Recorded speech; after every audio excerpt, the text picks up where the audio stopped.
In the 1870s in the United States, there were stories about romantic relationships between employers and their domestic workers. However, most of these stories were just rumors or rare incidents, not common behavior. When these relationships did become public, especially if a servant became pregnant, they often led to sensational news reports and scandals.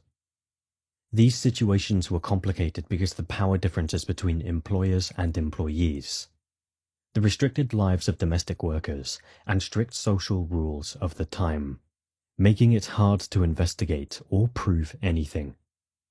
Today, let's explore a tragic story from the 19th century in New Philadelphia, Ohio, known as the horrible case of Mary Seneff. William Seneff married Anna Fisher in 1853. They started their life together near their families in Sugar Creek Township. By 1860, they had moved to Bethlehem Township in Stark County, Ohio, and had 3 children while managing a small farm. After the Civil War, they decided to move west to Indiana, where they eventually had 9 children, including 2 daughters named Sarah and Mary. Sarah married John Ressler and returned to Sugar Creek Township with him to start their own family. Mary Seneff took a different route. In late 1879, she moved back to Tuscarawas County to live with her sister Sarah's family while looking for work. Mary was known to be a good-looking, modest girl who was well liked by everyone. She found jobs as a household helper for various local families, often staying away from her sister's home near Barrs Mills. One family she worked for was that of David Kreitz, a respected farmer in York Township, just outside Stone Creek. The Kreitz household also included David's daughter, Ellen Kreitz Athey, and her husband, Henry Athey. While working for the Kreitz family, Mary frequently helped Ellen care for her 3 children. This close relationship would later lead to a tragic end for Mary. On the evening of May 28, 1880, Ellen and Mary enjoyed a pleasant night at Ellen's parents' house, filled with music, singing, and conversation. Ellen's brothers and neighbors were also there, but her husband, Henry, was busy at work and didn't attend. Around 10 p.m., Ellen and Mary left to head back to their Athey farmhouse, unaware of the tragedy that awaited them. Once they reached the farmhouse, both women went to their rooms to get ready for bed. However, tension was building. Ellen confronted Mary, accusing her of trying to seduce Henry by tapping on the window at night. Mary reportedly told Ellen to mind her own business, which only made Ellen angrier. This led to a violent confrontation. Ellen grabbed an axe and burst into Mary's room, striking her at least once, causing Mary to bleed on the bed. Despite her injuries, Mary managed to escape to the kitchen, but Ellen caught up with her and dealt multiple fatal blows with the axe. The violence was so brutal that blood splattered on the walls, and the kitchen floor soaked with evidence of the horrific act. Ellen then wrapped Mary's body in the blood-stained bedding and dragged it outside, burying it in an ash pile in the yard. She tried to cover up the crime scene by replacing the bloody wallpaper and cleaning the floors. Henry claimed he was not home during the murder or the cleanup, trying to distance himself from what had happened. However, when authorities later investigated, they found the old blood-stained wallpaper and other evidence of the murder. Ellen eventually told her brother, Alexander Kreitz, about the murder and where Mary's body was hidden. Henry discovered them talking near the ash pit and learned the shocking truth. He insisted that Ellen tell their father, who demanded that Henry help dispose of Mary's remains. Henry got involved in the grim task, complicating the situation further. However, only one of them would face justice for the crime. On June 15th, 1880, workers at the salt works noticed something unusual near the iron bridge, a large bundle stuck against the bank. Wrapped in a white coverlet and a sheet, they found the remains of a woman, weighed down with bricks and covered in coal ash. Authorities were alerted, and Tuscarawas County Coroner George W. Bowers arrived to investigate. Bowers discovered that the woman was Mary Seneff, who had suffered multiple stab wounds, likely from a knife or an axe. Her body showed signs of severe beating, with deep cuts on her arms, indicating she had fought for her life. The state of her body suggests she had been dead for 2 to 3 weeks. But it seemed she had been dumped recently, showing someone had tried hard to hide the murder. Investigators looked into Mary's last known movements and learned she had last been seen at the Athey residence on May 29th. According to Henry and Ellen, Mary had left that day to look for work in Dover. They even showed a letter that seemed to be from Mary's sister, Sarah, claiming Mary had returned to Indiana. However, law enforcement quickly identified the letter as a forgery, raising further suspicions about the Athey household. The medical examiner concluded someone had murdered and then buried the woman. After being buried, the killer dug up the corpse and placed it in the creek. The corpse had a fractured skull and cut marks in its jaw. Defensive wounds were also present. The medical examiner ruled the murder weapon may have either been an axe or a hatchet. With Mary Seneff missing, authorities asked John Ressler to see if the corpse was his missing sister-in-law. Although Sarah didn't view the body, she identified the blouse on the corpse as Mary's. John and Sarah confirmed the corpse to be Mary.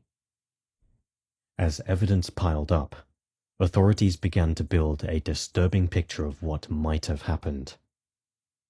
The severity of Mary's injuries suggested a violent act committed by someone who knew her well. The attempts to cover up the murder and the way her body was disposed of pointed to a deliberate effort to erase any trace of the crime. If her body had indeed been hidden elsewhere for weeks before being dumped, it indicated that the killer had taken their time before disposing of her. The investigation took a major turn when warrants were issued for Henry and Ellen Athey, along with Ellen's brother Alexander Kreitz, on suspicion of involvement in Mary's murder. While their exact roles were unclear, the forged letter and inconsistent statements made them prime suspects. Investigations into the Athey home revealed more about Mary's final moments and how her life ended at the hands of Ellen Kreitz Athey. Ellen, Henry, and Alexander were arrested in June 1880 for Mary Seneff's murder and the conspiracy to hide it. They were held in the Tuscarawas County Jail while officials continued their investigations. Initially, all 3 were under scrutiny, but as the case developed, the focus shifted primarily to Ellen. By fall 1880, it became clear that Ohio laws did not directly hold Henry and Alexander accountable for the crime. As a result, both men were released from custody, while Ellen remained in jail. In December 1880, Ellen was formally charged with first-degree murder and pleaded not guilty. As her trial approached, public interest grew, with rumors spreading. One persistent story claimed Ellen's father mortgaged his farm to pay for her legal defense, though he denied this in local newspapers. Ellen Athey, who has been in jail for several months for the murder of Mary Seneff, escaped after midnight. Many people in the county have heard about her case. For a while, she was kept in a strong iron cell in a lower room at the northwest corner of the jail. The room was thought to be very secure, with heavy iron bars on the windows and strong locks on the doors. One of the doors led to a porch on the north side, and it was through this door that Ellen made her escape. Ellen's young child had been living with her in jail, and to keep the child warm during the cold nights, the jail staff left her cell door open. Taking advantage of this, Ellen came up with a clever plan to escape. Although it was risky and unlikely to succeed, she heated a metal poker until it was glowing red and used it to burn into the doorframe near the lock, which allowed her to loosen the lock and open the door. A witness named Mrs. Elizabeth Deldine testified during the trial that the night Ellen escaped, she came to her house and asked for a place to hide until Sunday night. Ellen said she was determined to stay free and planned to cut her hair short and work as a man digging coal in Newark. With her husband helping her get there, Ellen shared her story with Miss Deldine, saying that her jealousy led her to commit the murder. She claimed that one night she had a dream where she saw her husband with Mary Seneff in the woods, which made her suspicious.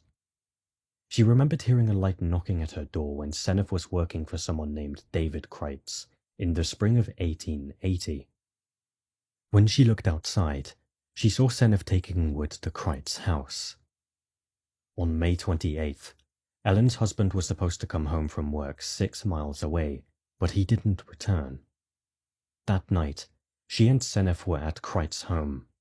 While getting ready for bed, Ellen accused Seneff of knocking at her door, but Seneff denied it. They argued a bit before going to sleep. Ellen lay awake, worried that Seneff and her husband were planning to run away together. Feeling desperate, she decided she wouldn't let that happen. Ellen took an axe from nearby and approached Seneff, but her heart raced with fear. However, the thought of losing her husband pushed her to strike. The first blow hit Seneff above the eye while she was laying in bed. When she struck, Seneff reacted and Ellen hit her again on the knee. Seneff exclaimed, "My God, Ellen, but I am stout," showing her strong arms. Afterward, Ellen said she dug a hole in the ash pile to hide Seneff's body, burying it just a foot deep. She even laughed while telling this part of her story, mentioning that some boys had promised to take the body to a deep hole behind Blicktown, but instead, they threw it into the creek where it could easily be found. Ellen's long-awaited trial started in late February 1881 and lasted for 13 days. The courtroom was tense as people listened to emotional testimonies that revealed a story of betrayal and violence.